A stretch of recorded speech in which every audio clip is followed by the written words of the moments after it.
Hello YouTube, Bridge Building Heathen here, and today I want to talk a little bit about storytelling and narrative weaving. We often hear in politics today where one person or another gets mad at the other person for leaving the narrative, so to speak. There are sometimes facts inconvenient to the stories we like to tell each other about what's going on.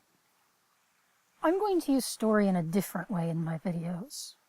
Fairly often, I'll be covering controversial topics. I'm going to be looking at topics primarily instead of news stories because we keep seeing the same overarching themes over and over again.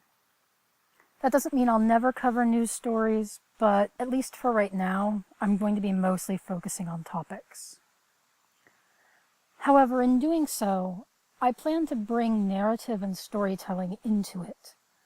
And what I mean by that is, I'm going to be telling conflicting stories that show different sides of the same problem and how different people might feel about the same thing and how certain quote-unquote solutions we think we have may impact other people.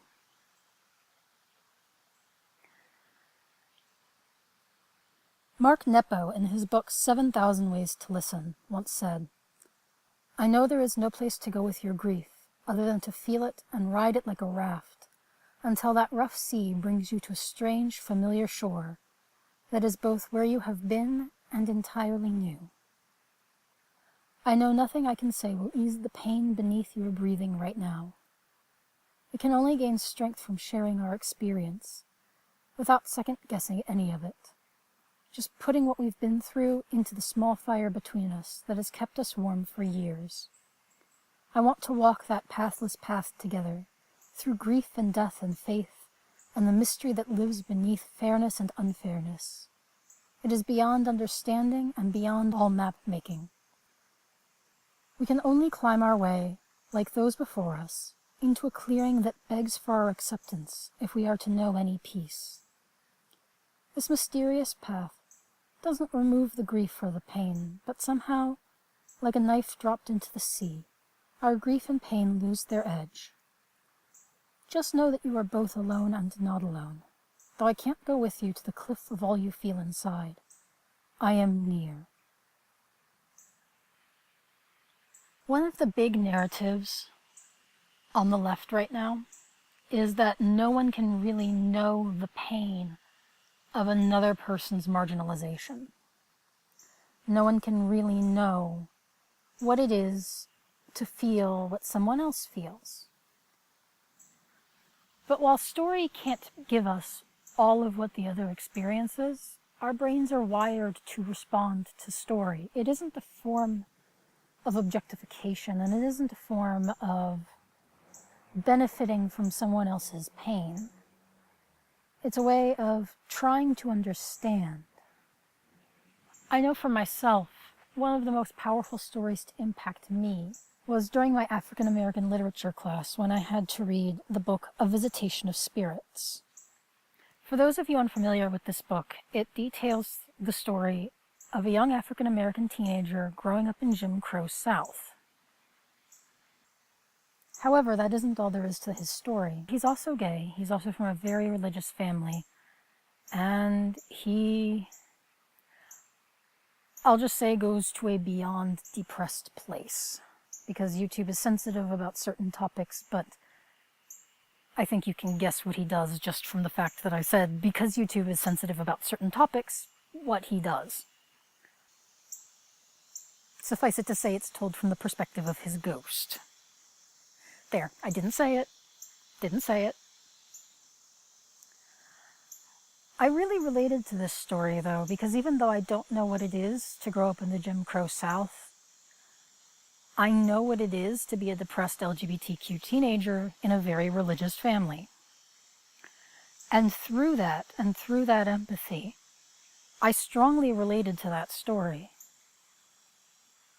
I'm not saying it didn't bring up very difficult emotions, but that's actually part of the reason it's one of the books that I remember most from college.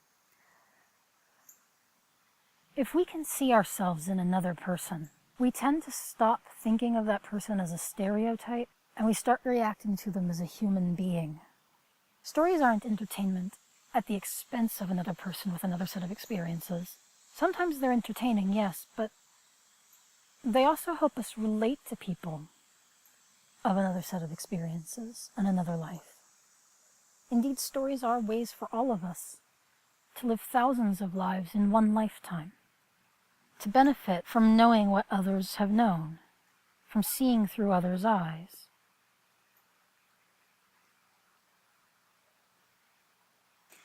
And so for those of you who had difficulty seeing through the eyes of anyone on Tumblr, I'm going to quote Square Enix. See if you find anything familiar with it. Now, this is a post made several years ago, so this account may be deactivated, but that's who said it. Humans are kinda cute. We pass stories down generations to instill a sense of wonder in people we'll never know.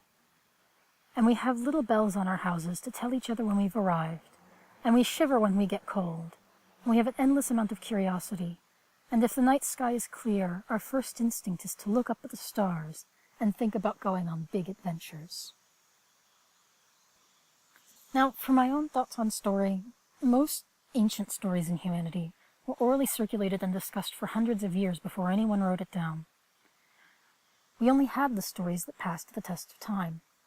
Not everyone had access to tools for writing, let alone literacy. And if the myth or tale was carved in stone, it took time to get each and every word out. We take for granted that myth writers could write story as easily as we do. They didn't.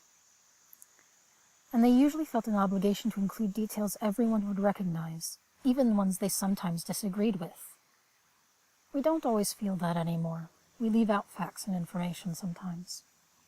Stories are still one of the best mediums for sharing experiences without sacrificing the agency of or objectifying the person involved. We could do with more of them to humanize some of the controversies around us. That's one of the longest-standing ways to create change, to remember and to grow. Stories focus on finding common ground, on putting yourself in someone else's situation. And we need more of that. I'm going to close by quoting from the book The Other Side of Virtue. Feasting and storytelling around a fire is the most ancient of humanity's rituals. To speak of a circle of people round a fire as the essence of community and social coherence is not to say anything new, but to speak of it as the essence of humanity is to call the mind back to mythology. It is to suggest that the distinctiveness of humanity is like that fire, something energetic, something in constant motion, something that shines brightly in the darkness, and even something that sometimes consumes and destroys what it touches. To sit in a circle with one's closest intimates, sharing the heat and light of a fire, sharing food, sharing music and stories and knowledge, is to share things to do with the body, the passions, the mind, and the heart, which altogether perhaps constitute the spirit. I submit that this ancient ceremony, this original activity of love and pleasure, is the very birthplace and cradle of virtue. As always, I propose that we go out there and build some bridges. I'll see you next time.